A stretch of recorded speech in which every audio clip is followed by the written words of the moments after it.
Again, ladies and gentlemen, if you'd like to ask a question, please press star one on your telephone keypad at this time. Our next question comes from Dwight Drum from racetake.com. Sir, you may ask your question. Thank you.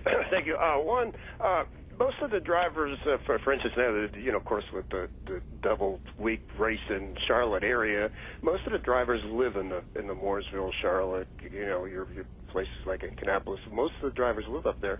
Yeah, you live in Miami. Do you think that gives you you miss out on anything, or do you think that maybe it's kind of good because you get away from all that stuff and do something different? I think the tradition of people who live here, like people that run Indy cars, to live in Indy. When I ran Indy cars for Chip, I lived in Miami. When I ran,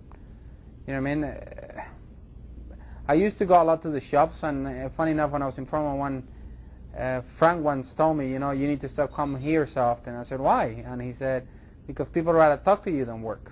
So since then, I realized I didn't have to be there as much. Most of the things can be done over a computer or a phone, a phone call. And once the season starts, the team is so busy. There's not really much to do here. If I need Brian, I can just call him and talk to him, and that's it. It's pretty simple. Okay, great. As far as when the finale happens, you're home though, right? You don't have to stay in the hotel in the Miami area. How does that? Do you think that gives you an advantage for that race? Not really. I actually stay in my motorhome. Every race I go, I stay in my motorhome. I live downtown Miami, and if you think about it, Homestead is still like a 45-minute drive with no traffic. So I'd rather just stay where I am. Okay, great. Thank you. Good luck this week. No problem. Thank you, Mr. Ganassi. Right. Our next question comes from Diego Maia from Speed International. Sir, you may ask your question. Sí, Juan Pablo, quería hacerle otra pregunta. Este viernes se cumplen 10 años de su victoria en las 500 millas de Indianápolis. Quería preguntarle qué tan importante fue para su carrera en su momento ese triunfo. La verdad, en el momento no lo pensé como mayor cosa porque estaba más concentrado en el campeonato de la kart y fue una carrera sola que hicimos. Y fue, la verdad, en este momento sí, fue una de las grandes carreras y grandes triunfos que he conseguido en mi vida y fue muy especial, ¿me entiendes? Lo hicimos un año nomás, fue mi primer año en Indianápolis, fuimos allá, clasificamos segundos y ganamos la carrera. Y tenemos el récord de vueltas lideradas y todo, entonces, como piloto y para mirar para atrás, pues mirando atrás después de 10 años, fue una cosa muy buena en el momento. ¿Qué consejo le daría a un piloto que va a correr por primera vez esta carrera? ¿Cómo? ¿Qué consejo le daría a un piloto que por primera vez va a correr esta carrera?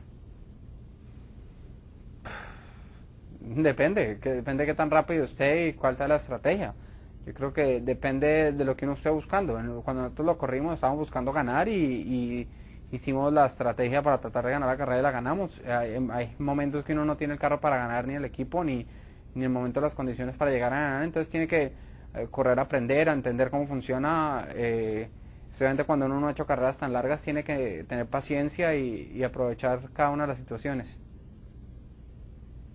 Gracias, Juan. Fresco. Our next question comes from Kerry Murphy from the final lap. Sir, you may ask your question. Hey, Juan, your teammate Jamie McMurray has definitely seemed to be running stronger this season than earlier in his career, last few years. Has he helped your team overall become stronger as well? I think overall it's great to have two cars running as good as they're running. I think Jamie's done a really good job. I think one of the biggest things, and I don't think he was ever comfortable in a Roush car. When you talk to him about how the cars were and things, the problem is when you have so many drivers, unless you're the number 2, 1 or 2 or 3 driver, then you're going to have a problem. And I think us with a smaller team or a small organization works really well. There's a lot of focus on making sure both cars are run well. We build really good race cars, and it works really well. I gotta say, I'm really happy how he's running, how we're running as a company, and it's exciting.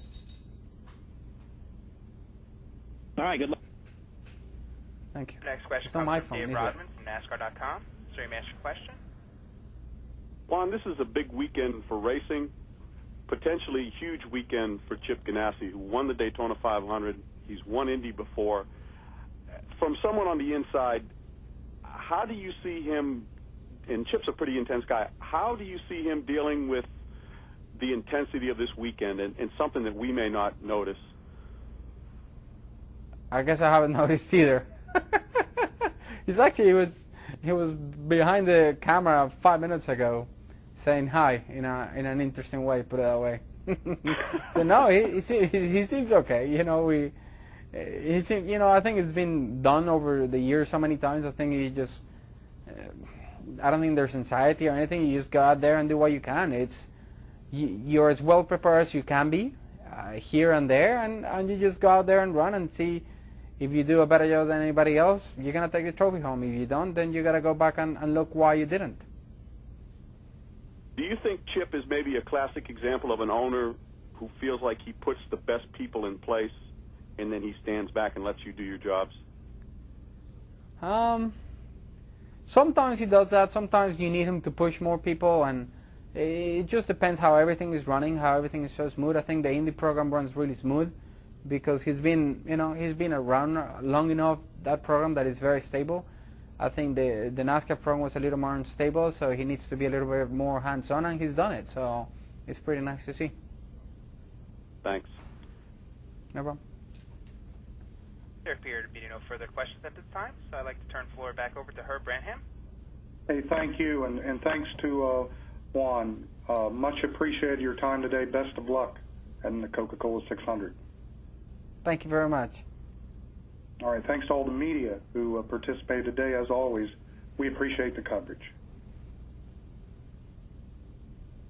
Thank you. A transcript of this teleconference will be available later today, along with a video and audio Good thing you put file. the camera. All There I can can be go. accessed at NASCARmedia.com. That does conclude our teleconference. Thank you for your participation. You may disconnect your line. Same things.